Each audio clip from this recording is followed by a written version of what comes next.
Добрый день. В прямом эфире радиостанции «Эхо Москвы» в Уфе. У микрофона Дарья Кучеренко. Это программа «Персонально ваш». И сегодня «Персонально ваш» директор Института стратегических исследований Республики Башкортостан Дмитрий Котов. Я вас приветствую. Добрый день, Дарья. Можно присылать вопросы. Номер +7 927 304 1051.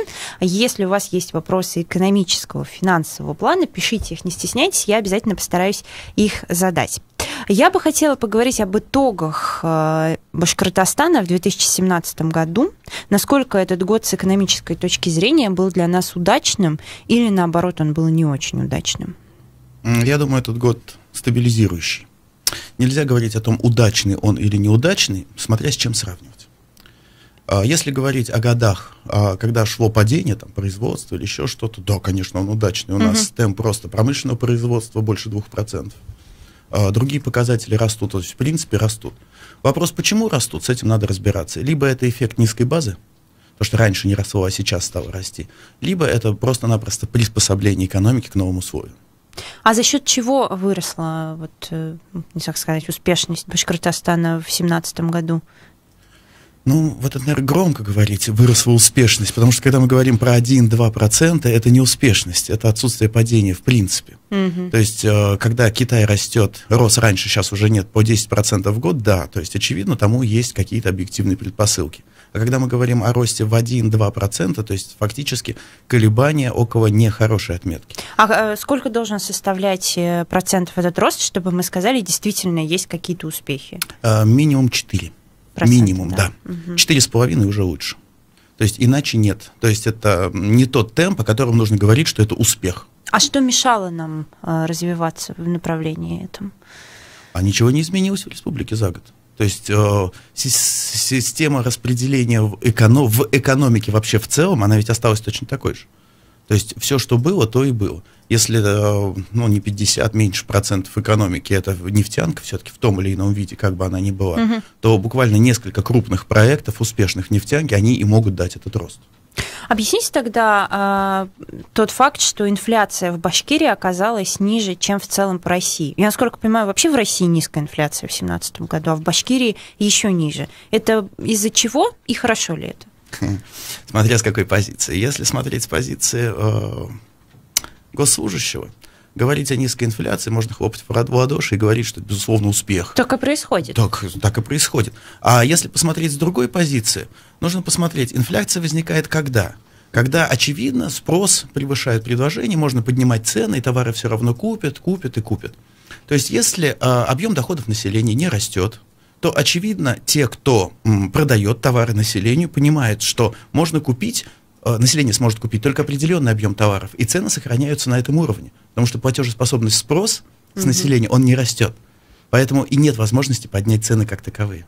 То есть вот если с этой позиции, тогда мы говорим, что отсутствие инфляции – это фактически стагнация рынка, потому что не развивается тот, кто должен покупать товары. То есть если нам говорят о том, что инфляция в этом году выросла, например, там, на 6%, надо радоваться? Нет, почему же так? Но здесь нехороши крайние позиции. Инфляция в любом случае должна быть. Всегда должна быть. А какой должен быть вот этот вот отрезок? Есть разные мнения, говорят о 2,5–3,5%, что вот такая инфляция, она заставляет людей не хранить деньги в чулках, а куда-то их вкладывать, чтобы они работали. Если инфляции нет, можно деньги в банк, в общем-то, не нести, так многие и делают. Храним у себя, все равно они не обесцениваются. Если инфляция есть, мы несем деньги в банк, они начинают работать.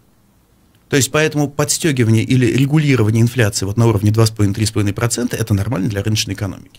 Когда инфляции нет, это говорит о том, что тоже что-то не то, то есть есть тому причина. Если инфляция слишком большая, тоже возникает вопрос. Нельзя получить, соответственно, деньги отнести и получить деньги под какой-то проект, который более долгоиграющий, что ли, долгосрочный в экономике. Здесь начинают работать так называемые быстрые инвестиции, что не приводит в дальнейшем к экономическому росту. То есть низкая инфляция в Башкирии, в принципе, ложится в одну цепочку с тем, что реальные доходы населения упали в 2017 году. Да, мне кажется так. То есть, радоваться тут, в принципе, нечему. В принципе, да. так вот прям вы перевернули сейчас всю мою Я картину. просто встал на ту позицию, с которой тоже можно посмотреть. Угу. А то, что происходит сейчас вообще с рынком, вот с реальными доходами населения, это характерно только для России или сейчас какая-то общемировая тенденция? Не могу говорить за весь мир в целом, очень по-разному развиваются разные страны. А в России, для иллюстрации, приведу просто такой пример. В объеме реальных доходов населения есть такая часть, которая называется «прочие доходы». Вот эти прочие доходы, по расчетам, составляют примерно 28-30%. Когда возникает вопрос, а что находится в прочих доходах, обычно отвечают, а мы не знаем. Это люди где-то взяли деньги, отнесли их, соответственно, в магазины. И мы рассчитали прочие доходы как разницу между выплаченной заработной платой, пенсией и другими доходами от предпринимательской деятельности и фактически потраченными деньгами. То есть, очевидно, это теневая экономика. Я подумала про кредиты, например, какие-нибудь. Нет, кредиты — это из другой оперы песни. Ага. Если говорить о 18-м, уже сейчас идущем годе, есть ли какие-то предпосылки, что ситуация начнет улучшаться, что реальные доходы населения начнут расти, или наоборот, все будет хуже? Нет, хуже точно не будет. То есть, тоже некуда? Нет, ну зачем? Не надо говорить вот так вот негативно, что хуже некуда. Может быть, но в принципе условий или предпосылок для того, чтобы становилось хуже, нет. Безусловно. А говорить при этом же, что существуют какие-то такие прорывные направления, которые позволят в 2018 году кардинальным образом изменить ситуацию, тоже, пожалуй, нет. Ну вот прошел инвестиционный форум в Сочи, и там было заключено большое количество соглашений, инвестиционных, миллиардных соглашений, в том числе и Башкирия заключила. Это вот разве не хороший какой-то звоночек? Нет, почему? Это просто прекрасно. Особенно, по-моему, выделяется там по объему инвестиций, это завод по производству тракторов в Благовещенске. Все верно ведь, да? Да. Там несколько миллиардов, и там порядка 1000 рабочих мест будет создано. То есть, ну что ж, хороший проект, прекрасный проект, но с другой стороны, надо понимать, что республику здесь наши китайские партнеры используют отнюдь не как полноценного партнера. То есть фактически они же переносят сюда то производство, которое просто масштабирует продукт. И объем добавленной стоимости, он не будет высоким. То есть говорить, что это какое-то инновационное или какое-то другое развитие, нет. Это просто масштабирование производства с помощью наших китайских партнеров. Для республики это в целом хорошо, но это не супер-супер успех, о котором нужно говорить как о прорыве. А вот я сейчас вспомнила про итальянскую фирму, которая построила мясокомбинат в Оренбургской области, а в Башкирии они хотят создать так называемые откормочные площадки для скота. Вот это вот хорошо? Или это тоже из разряда там, вот этого всего, как вы называете это масштабирование? А вот это хорошо. Это лучше, потому что, получается, наше сельское хозяйство все-таки обладает очень хорошим потенциалом роста. Наше, я говорю, республиканское. И откормочная площадка, вот сам механизм вовлечения населения в то, чтобы отдавать на содержание, допустим, животное или что-то еще, ну, то есть связанное с привлечением большего числа сельских жителей к производству, ну, в конечном счете, мяса, в общем-то, это хорошо. Это использование недозагруженного потенциала сельского хозяйства. Еще тогда вопрос по поводу взаимодействия с разными иностранными партнерами. Предпринимателю из Башкирии разрешили поставлять мед Саудовской Аравии. Это вот что-то крутое? Поставки меда в Саудовскую Аравию? Мне кажется, или это что-то не очень серьезное? Я не слышал про эту новость, но что касается объемов поставок меда и в мире, не открою, наверное, секрет, если скажу, что в мире башкирский мед особо-то не знают. Вот в мире наибольшей популярностью пользуется новозеландский мед. То есть там есть особый бренд, то есть выращенный с какими-то компонентами, объем производства очень хороший. Он вкуснее или он лучше разрекламирован? Наверное, лучше разрекламирован. Потому что вкус – это дело каждого индивидуально. И тот вкус, который с детства у тебя, наверное, вряд ли перебьешь. Ну, вот у меня ощущение, что в Башкирии все говорят о меде все время. И поэтому, ну, правда, может быть, здесь внутри кажется, что все знают, а за пределами региона получается, что и не очень знают. Как вот нужно ретранслировать туда дальше грамотно? А вопрос, просто ли транслировать информацию, этого же недостаточно. А что нужно сделать здесь?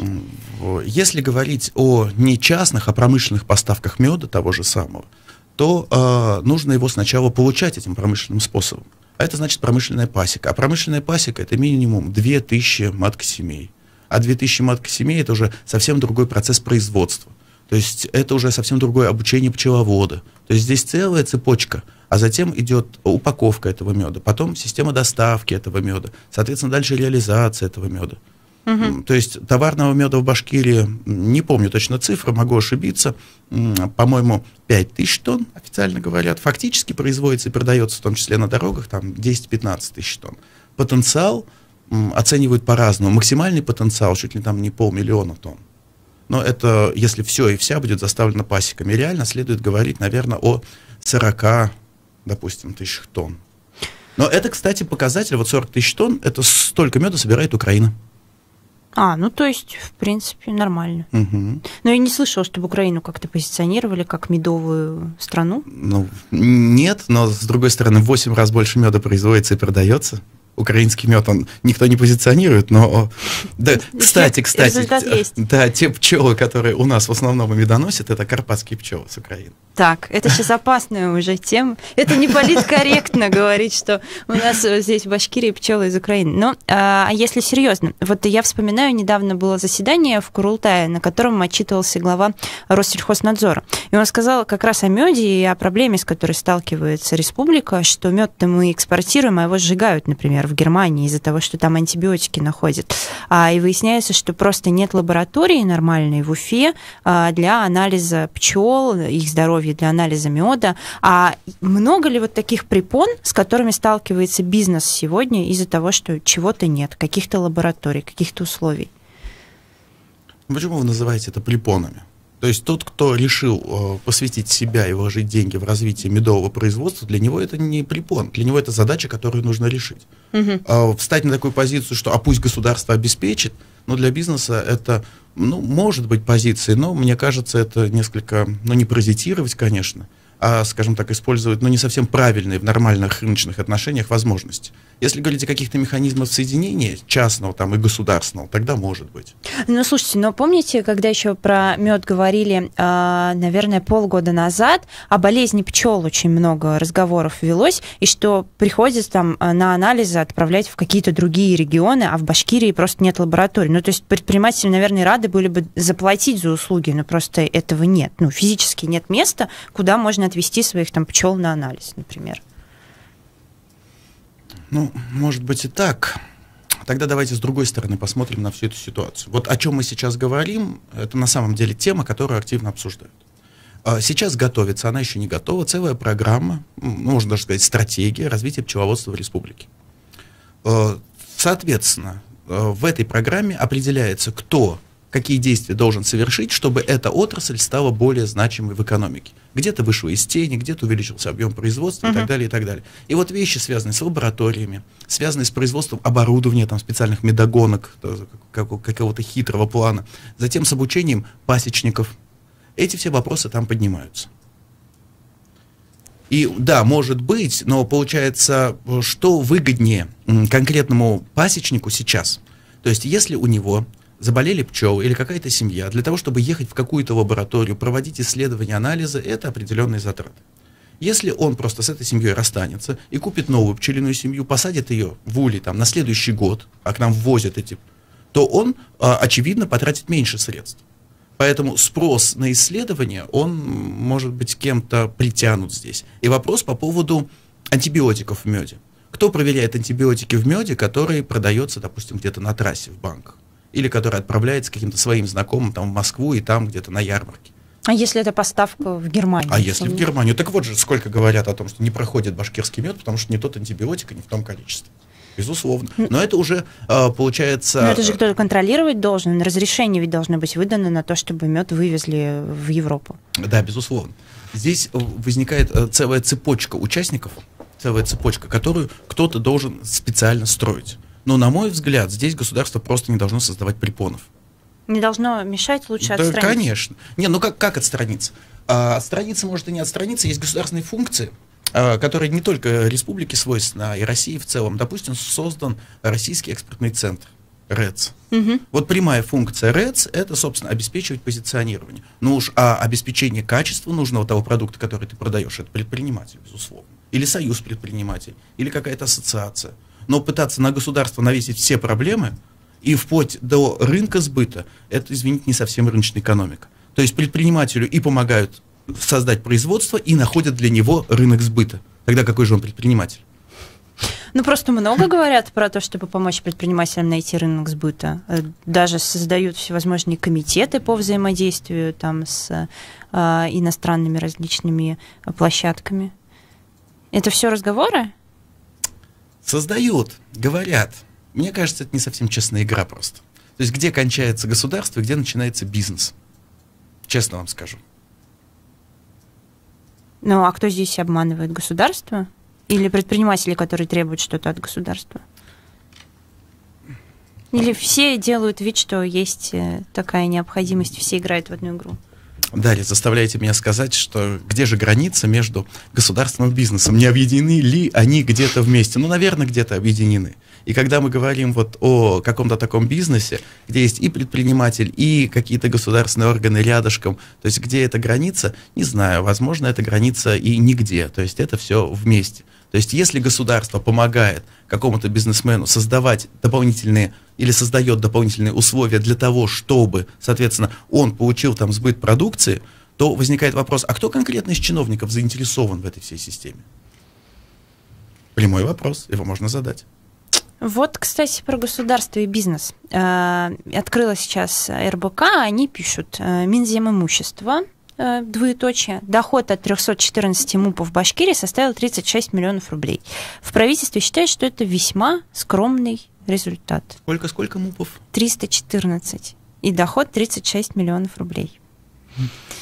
К вопросу о муниципальных унитарных предприятиях. Что есть сказать о вообще вот этой форме и ее эффективности? Во-первых, все предприятия нужно разделить на две категории. Первая категория, от которых, в принципе, не нужно требовать дохода. То есть, очевидно, такие есть, то есть, которые занимаются вопросами там, экологии, допустим, или еще чего-то. А вот вопрос транспорта? Вопрос транспорта крайне актуальный. Как мне сказал кто-то из предпринимателей в этой сфере, то есть, если кто-то попытается навести в транспорте порядок, его здесь просто убьют. Да, с транспортом очень сложная и какая-то вообще непонятная ситуация, да. Вроде все понимают, как решить эту проблему, но она почему-то не решается. Ну а если говорить, ну то есть мы не можем говорить вообще в принципе о доходности, например, МУЭТа, пока не наведем порядок на этом рынке, так? Вернемся к МУПам. Теперь вторая категория, которые потенциально должны или могут приносить прибыль как таковую. То есть ожидать сверхприбыли от муниципальных предприятий, наверное, не стоит. Потому что если это направление сверхприбыльное, то есть там, очевидно, есть клиент, который готов за это платить, ну, очевидно, там бы уже давно появился частный собственник, который бы это и делал. Собственно, наверное, что и происходит в транспорте. То есть люди все равно будут ведь ездить на транспорте, все равно будут платить за это самое перемещение. То есть вот эти средства, которые тратятся или вытекают из кошельков граждан и перетекают в карманы тех, кто возит, они могут либо в государственном секторе оседать, либо в частном секторе оседать. То есть они есть. Насколько это доходно и эффективно? Ну, не знаю. По крайней мере, парк частных пазиков меняется, ведь он меняется. Приобретают новые автомобили, видно. Хотя часть, конечно, остается еще и старой.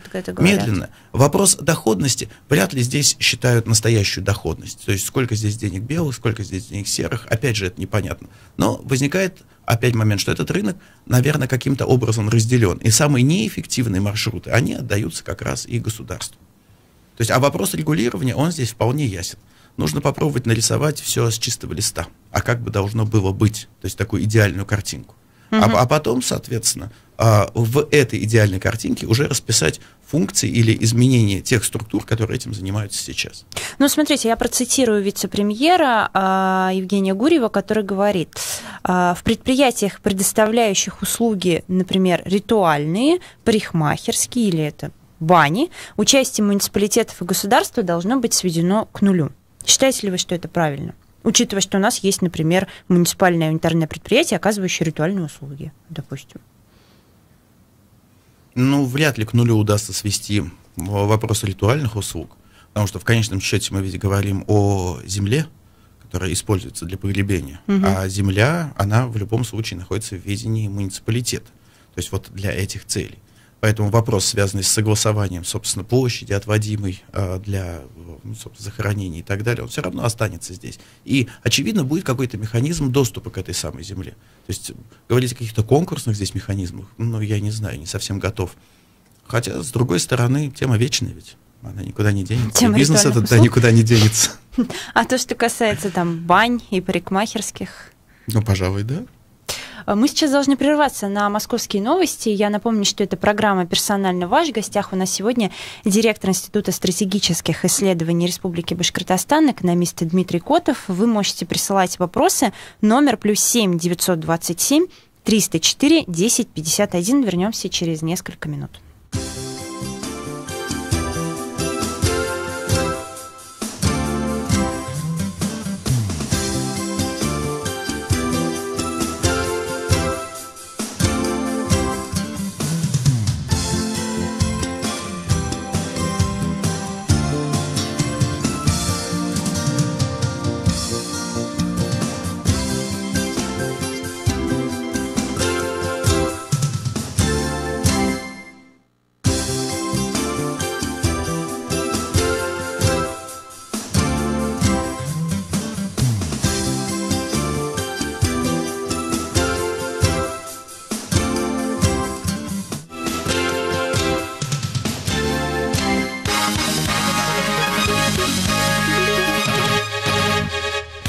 В Москве 13 часов 30 минут. Добрый день. Краткий выпуск новостей в эфире «Эхо». ФСБ сообщает о многомиллионных хищениях при проектировании новой сцены Малого драматического театра в Санкт-Петербурге.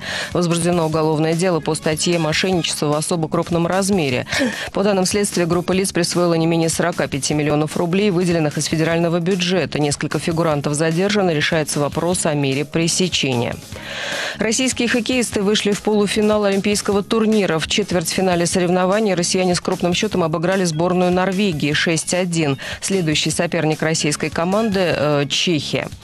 Российские хоккеистки проиграли команде Финляндии со счетом 2-3 в матче за олимпийскую бронзу. Таким образом, россиянки заняли 4-е место на турнире, но это лучший результат в истории команды. В финале Олимпиады сыграют сборные США и Канады. Министр спорта Павел Колобков поддержал российского керлингиста Александра Крушельницкого. Крушельницкий не мог намеренно употребить запрещенный мельдоний. В этом не было никакого смысла, подчеркивает Колобков. Это очень неприятная история. Конечно, для нас она совершенно неожиданная, тем более, что Александр в течение года сдавал пробы 6 раз, проверялись и в Кёльнской, и в Лозаннской лаборатории. Все пробы были отрицательными, и проба была накануне, по сути, Олимпийских игр. Поэтому пока это совершенно необъяснимая пока ситуация, с которой нужно разбираться. Но в чем я уверен, что, безусловно, что результат, конечно, 3-е место полностью заслужен. К сожалению, проба показала положительный результат. Но это еще не тот вид спорта, в котором допинг и какие-то препараты имеют какое-то там решающее значение. По предварительным данным, завтра спортивный арбитражный суд рассмотрит дело Крушельницкого. В Якутии задержан воспитатель центра для детей-инвалидов. Его обвиняют в педофилии. На данный момент в деле 4 потерпевших, сообщает издание «Якутия Медиа». Против подозреваемого возбуждено дело, он взят под стражу. Центр избиркома отклонил все жалобы кандидата в президенты от КПРФ Павла Грудинина на освещение его избирательной кампании. По словам члена ЦИК Николая Левичева, в ситуациях, ставших поводом для жалоб, не выявлено грубых нарушений. Речь может идти максимум об отдельных шероховатостях. Избирательные участки на выборах президента 18 марта будут празднично оформлены. В Москве их украсят воздушными шарами и баннерами, а дорогу к участкам покажут специальные навигаторы. Праздник обойдется почти в 50 миллионов рублей, пишет сегодня газета «Ведомости». Ранее федеральный центр не разрешил регионам для повышения явки проводить в день выборов лотереи и конкурсы. Вместо этого 18 марта пройдут референдумы и опросы по проектам благоустройства городов.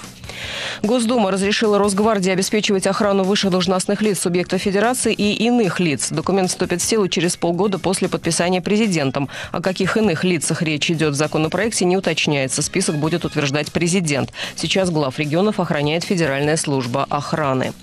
Прокуратура Петербурга начала проверку по факту происшествия у входа на станцию метро «Московская». В подземный пешеходный переход въехал внедорожник. По предварительным данным, водитель сделал это умышленно. В результате происшествия никто не пострадал. Один из выходов на станцию закрыт.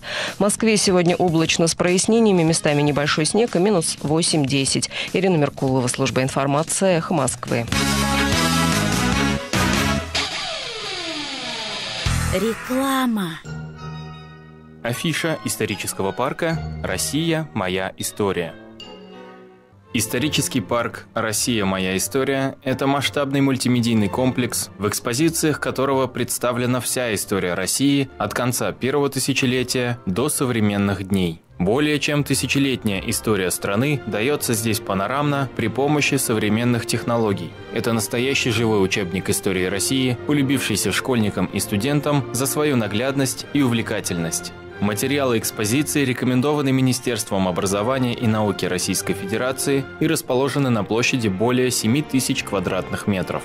Уточнить любую интересующую информацию можно по телефонам 287 29 53 и 286 6066. Телефон рекламной службы «Эхо Москвы» в Уфе 216 35 99. Будет реклама, будет и эхо. На то мы и партнеры. «Эхо Москвы» в Уфе и ProUFU.ru представляет рубрику «Говорим по-башкирски». Счастливые. Бәхетле. Несчастливые. Бәхетһеҙ. Несчастливые. Бәхетһеҙ. Глава Башкирии сказал, что на Западе живут богатые, но несчастливые люди. Башкортостан Республикаһы башлыгы белдереүенсә, Көнбайышта бай, әммә бәхетһеҙ кешеләр яшәй. Глава Башкирии сказал, что на Западе живут богатые, но несчастливые люди. Башкортостан Республикаһы башлыгы белдереүенсә, Көнбайышта бай, әммә бәхетһеҙ кешеләр яшәй. «Эхо Москвы» в Уфе и ProUFU.ru представляет рубрику «Говорим по-башкирски».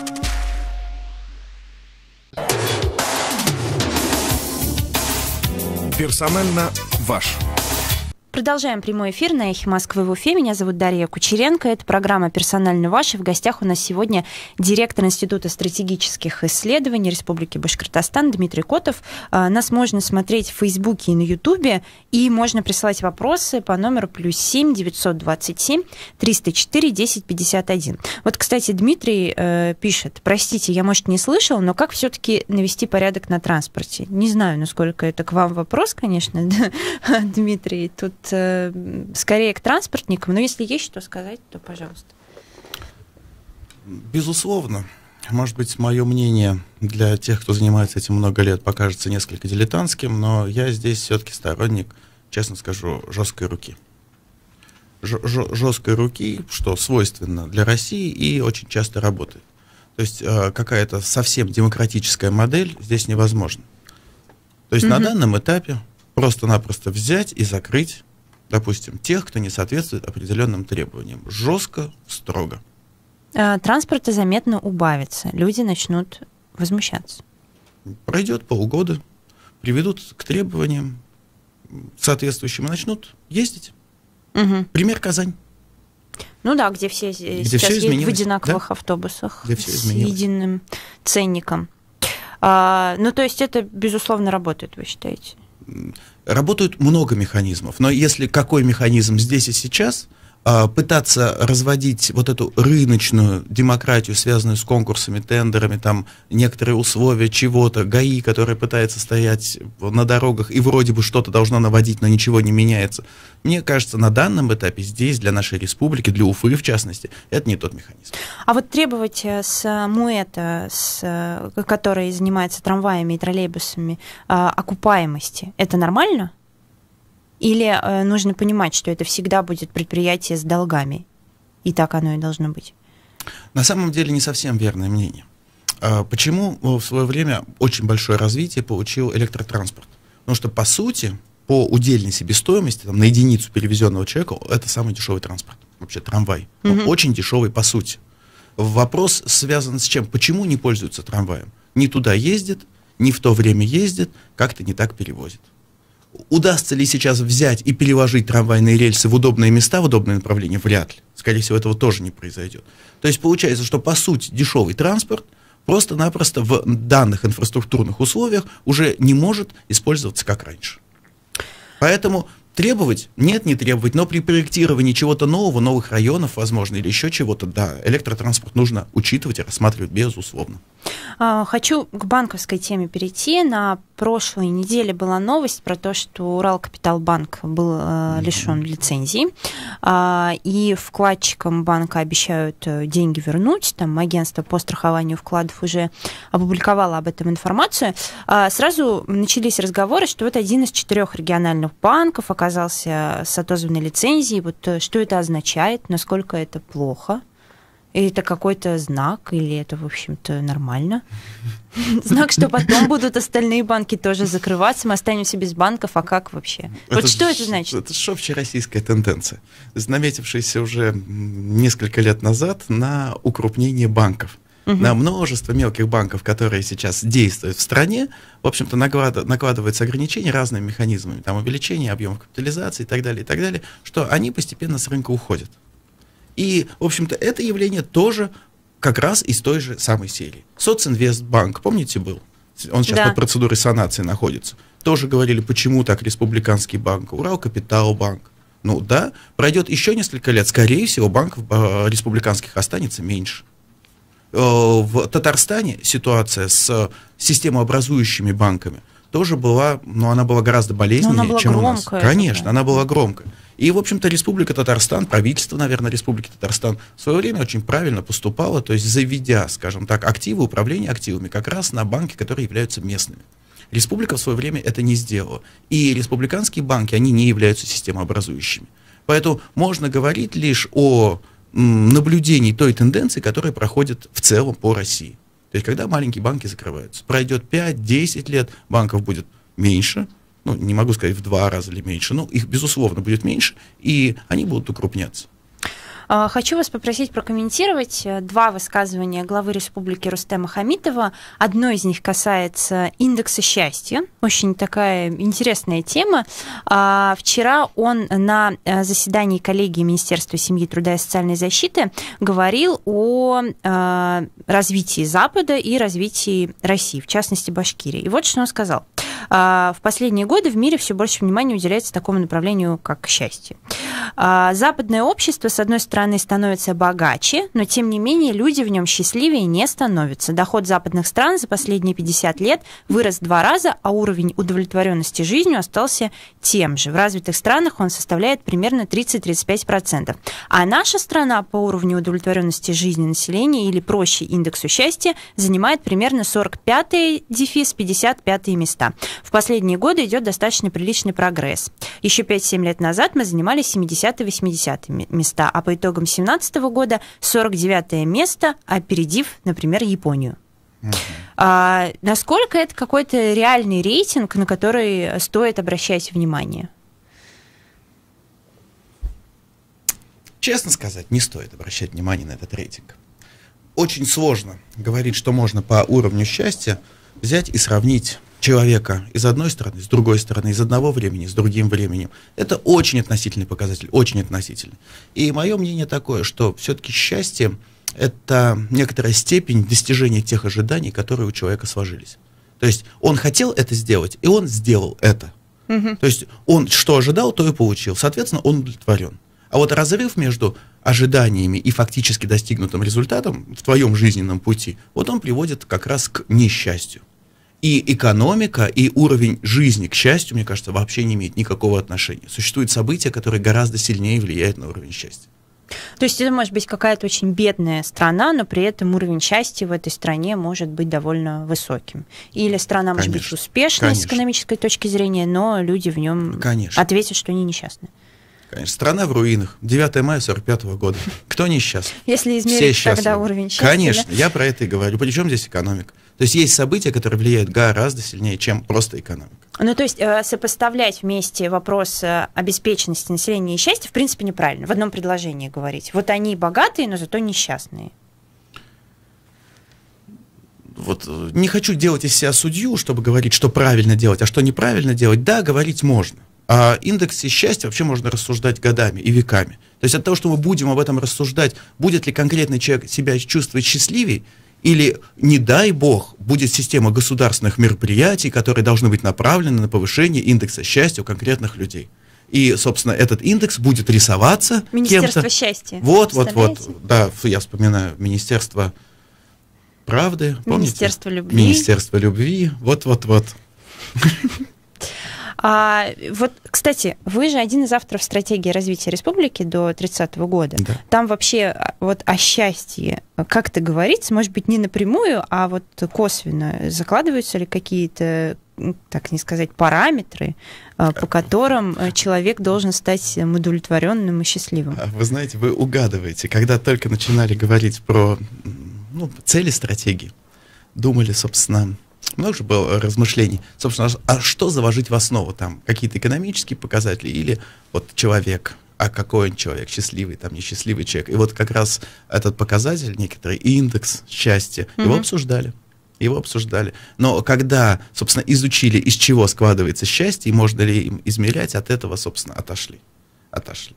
А вопрос счастья или измеримости, нет, он в стратегии прямо не прописывается, но косвенно, через возможность для человека выразить свои ожидания, или, неправильно я сказал, самому создать условия для реализации своих ожиданий. Вот они там закладываются.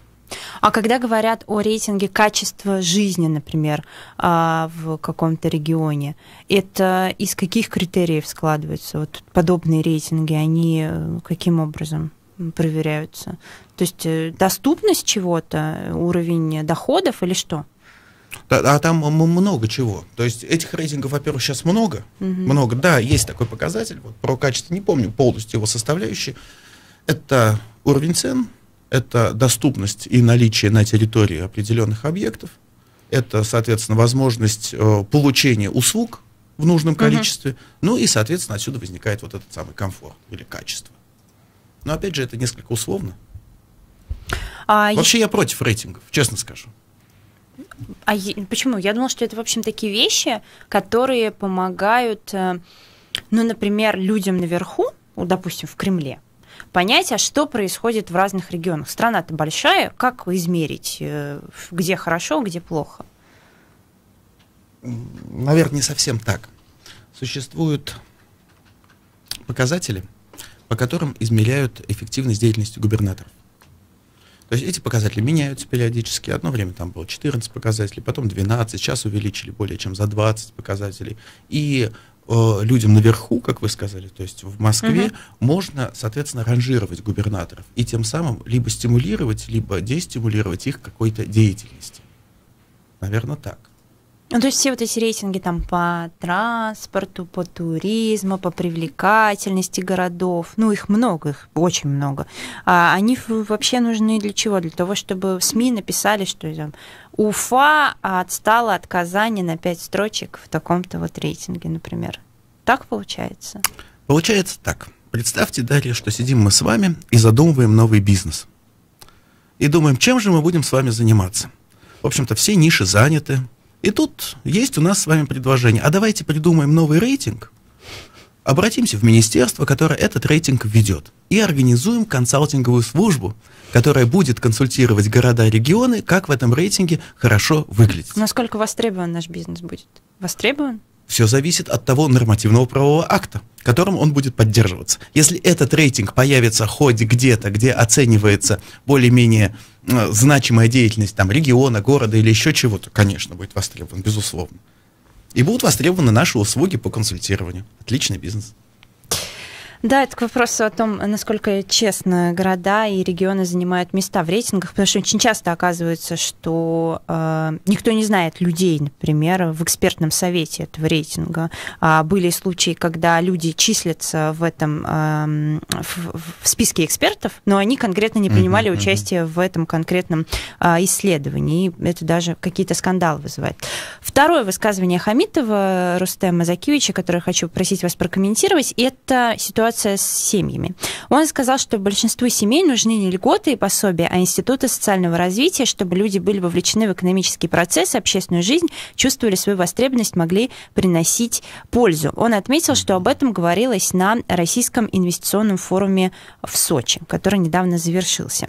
Что это означает, когда глава республики заявляет, что большинству семей не нужны льготы и пособия? Что их уберут? Ни в коем случае. Что убирать льготы нельзя, это же социальный взрыв будет. То есть многие и живут тем, что свой бюджет, в том числе частично, собирают из этих льгот. В долгосрочной перспективе, в долгосрочной, то есть лет на 10, на 15 вперед, льготы просто за то, что у тебя есть семья, их надо убирать. Почему? Ну, человек взрослый, он несет ответственность за то, что он выходит замуж, за то, что он рожает детей. Или, в общем-то, это некоторое благо, которое он дает государству, за которое государство должно ему платить. Или это он делает ради себя. Или он не настолько взрослый. Государство нам трубит отовсюду, что у нас сложная демографическая ситуация. Знаете, есть всякие там конспирологические теории о том, что русские на грани вымирания, российский народ скоро там умрет, и у нас такая большая страна, надо ее заселять. И, в принципе, я вот как человек, работающий в информационной сфере, понимаю, в атмосфере чего это все происходит. Ну, то есть об этом действительно очень много говорят, об необходимости улучшать демографическую ситуацию. И логично, наверное, когда тебе об этом заявляют, ждать от государства каких-то привилегий. Если у нас правда сложная демографическая ситуация, как ее можно исправить, если не мотивировать деньгами? Вы считаете, это не самый лучший способ? Ну, это практически невозможный способ. Демографическая ситуация – это очень, как правильно сказать, долгоиграющая, что ли, ситуация, которую легко спрогнозировать. То есть, исходя из демографических волн, исходя из количества женщин, репродуктивного возраста, из установок, поведений, сложившихся традиций, можно достаточно точно посчитать, сколько будет число рождений в ближайшие 10, 20, 30 лет. Ошибка будет не принципиальная, небольшая. Поэтому вопрос, как смотреть на эту ситуацию. На нее смотреть как на трагедию или на нее смотреть как на некоторую данность, которую нужно брать за базовые условия. То есть не пытаться решать задачу, которая нерешаема. А то внешне это выглядит так, что есть корабль, который плывет по течению, а наверху как будто стоят капитаны. Пытаются крутить детский штурвал и думают, что корабль плывет туда, куда они его направляют. Нет, он плывет по течению. И вот здесь ситуация очень похожа. То есть, когда глава республики Башкортостан вводит пособие за рождение первого ребенка, когда президент говорит, что было бы неплохо, президент России, ввести пособие за первого ребенка, это, по сути, имитация деятельности. Это не увеличит количество рожденных детей. Это никак не повлияет. Это улучшит благосостояние семьи, но не увеличит количество рожденных детей. Так? Давайте разбираться. Делали мы оценки, расчеты, насколько это увеличит. По разным оценкам увеличение происходит в период до 30-го года как раз при благоприятной ситуации на 3-6,7%. Но при этом тренд все равно вниз. Теперь вопрос, кто эти 3-6,7%? То есть, если кто-то и планировал заводить семью, и готовился к тому, чтобы целенаправленно обеспечивать эту свою семью, он это и сделает. Не возникает ли момент, что идет некоторый перекос в сторону маргинализации рождений, если правильно такую фразу говорить? То есть как раз собираются рожать те, кому нужны деньги, в общем-то, не на воспитание ребенка, а вообще для каких-то целей. То есть не смещается ли при этом социальная структура общества, что появляются больше тех детей, которые родились в семьях, которые не могут сами себя обеспечить. А если не смогли обеспечить себя при рождении ребенка, то потом, очевидно, от государства нужно требовать, чтобы его обучили в детском саду, обучили в школе, потом обучили в университете, а потом направили на хорошую работу. А если у тебя 2 детей, и ты колебался, заводить, не заводить 3-го, а тут тебе государство говорит, мы тебе заплатим сумму за рождение 3-го, еще потом будем платить ежемесячно, ты принимаешь решение рожать ребенка. Так это не работает? Вот я и говорю, работает. 3-6%, да. Это работает на небольшой процент. Усилия не стоят затраченных средств? Не знаю. Вот одно мнение расскажу. Оно активно обсуждается. Введение материнского капитала, когда его в начале 2000-х, позже, да, он появился, материнский капитал. Позже. И, в общем-то, после определенных промежутков времени говорили о том, что программа сработала очень хорошо. Очень хорошо. Есть другое мнение. Как раз в этот же период, в конце 2000-х, шла поднимающаяся демографическая волна, которая была и так предсказана.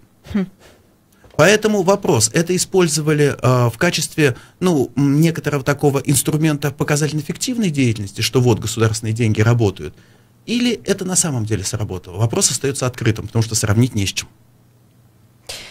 Ну, то есть это может быть политический ход такой со стороны государства. Посмотрите, мы эффективно управляем вами и знаем, куда вкладывать деньги. В любом случае этот ход большинством населения воспринимается как положительный. Может, как-то, как говорят, вот еще одна халява от государства, которую, наверное, можно будет получить. Я напомню нашим радиослушателям, что это программа «Персонально ваш». В гостях у нас директор Института стратегических исследований Республики Башкортостан Дмитрий Котов.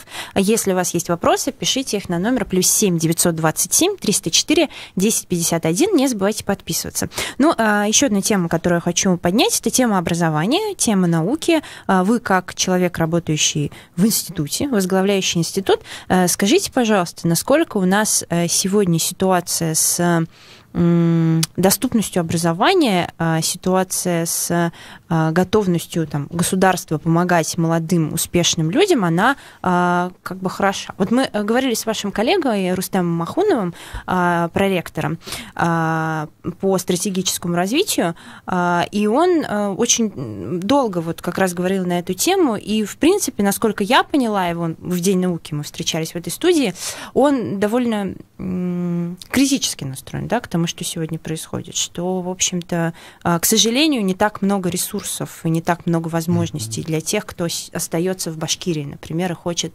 заниматься наукой. У вас какое мнение на этот счет? Так, много вопросов. Давайте по порядку разбираться. Начнем с образования, наверное, да? Начнем с образования. Есть такое понимание, бюджетные места. Такой термин, бюджетные места. Это когда, пройдя отбор через механизм ЕГЭ, школьник может поступить на бюджетное место и отучиться за счет средств государственного бюджета. То есть все здорово.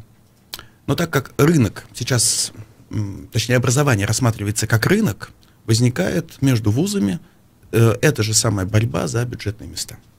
То есть, очевидно, да, существует государственный механизм, когда вузы отправляют в Москву, в Министерство образования и науки свои пожелания по поводу того, сколько бюджетных мест, по какому направлению необходимо выделить для этого вуза, для конкретного региона и так далее. Но все равно существует определенная сдвижка, стягивание количества вот этих бюджетных мест к сильным крупным вузам. Региональному вузу выгодно, чтобы студенты оставались, абитуриенты оставались здесь, потому что это финансово выгодно. Конечно, это выгодно и региону, это выгодно и вузу. Но получается, что если вот эти бюджетные деньги, которые выделяются из федерального бюджета на образование, они все меньше распределяются на региональные вузы и все больше, чаще всего на московские, либо на какие-то опорные вузы, даже не опорные, а федеральные исследовательские университеты. Получается, что ситуация, да, скорее в перспективе выглядит негативно. Потому что обучаться за свой счет, за счет своих средств, это уже совсем другой вопрос. То есть сможет ли студент, будет ли он обучаться на дневном отделении, или он будет обучаться на вечернем обучении. И по сути, корень всей этой проблемы состоит как раз в бюджетных местах. То есть, если бы было больше бюджетных мест в Башкирии, больше бы оставалось людей. Да, но чтобы получить эти бюджетные места, необходимо каким-то критериям соответствовать, необходимо показывать успешность свою или как?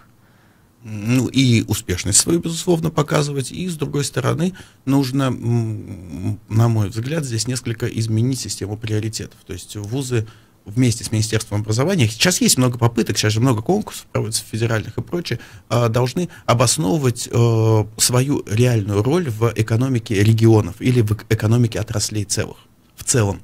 То есть вузы должны стать некоторым таким драйвером, что ли, которые не просто являются поставщиками кадров для действующей экономики, они должны становиться центрами и, собственно, кадров, а эти кадры, в свою очередь, создают новую экономику. Вот как-то так, то есть перевернуть. То есть начать именно раскручивать спираль развития через вузы. Ну, значит, логично, например, для молодых людей сделать вуз местом привлекательным, построить классное общежитие. Конечно, безусловно.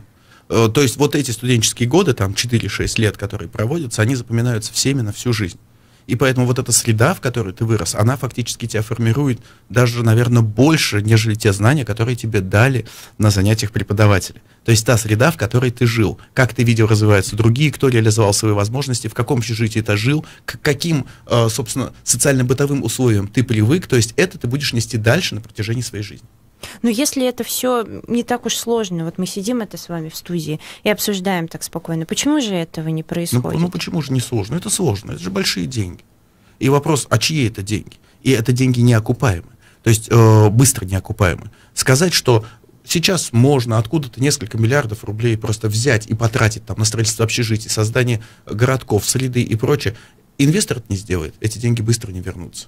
А привлекать каких-то профильных спонсоров, которые заинтересованы, например, в том, чтобы студенты шли и работали у него в предприятии? Такое есть. Но, опять же, профильный спонсор должен быть, скажем так, очень богатой организацией. То есть нефтяники, Роснефть, Башнефть. Транснефть. Да. Ну да, вот Башнефть я имею в виду. Сейчас HR-служба Роснефти уже начинает эти вопросы, например, с нефтяным университетом обсуждать. То есть они же попали в корпоративную структуру Башнефти. Наше время подошло к концу. Это была программа «Персонально ваш». Я благодарю Дмитрия Котова, директора Института стратегических исследований Республики Башкортостан, за то, что он пришел в студию, ответил на вопросы. Спасибо. До свидания. Спасибо. До свидания. В полном контакте с информацией. Эхо Москвы.